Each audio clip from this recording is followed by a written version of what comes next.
हमें इतना नुकसान दुश्मनों ने नहीं पहुंचाया जितना इन राजों ने पहुंचाया है बारान। माँ अगर अपने बच्चे को एतमाद और मोहब्बत ना दे सके तो उसकी राहें बिगड़ जाती। हसन ने जो कुछ किया उसका गुनाह मुझ पर है। अपने मीरान को हमें इस सबसे दूर रखना है।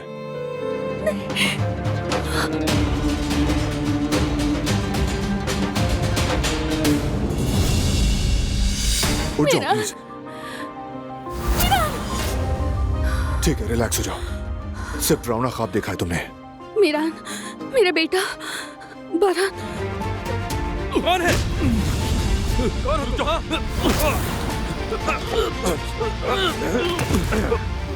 ये मास्क उतारो अपना, मुझे मारोगे? बस मीरान सुकून से सोता रहे तो मुझे अपनी नींद की कोई परवाह नहीं मेरी जान। मैं जागता रहूंगा, ठीक है ना? बस तुम आराम से सो जाओ।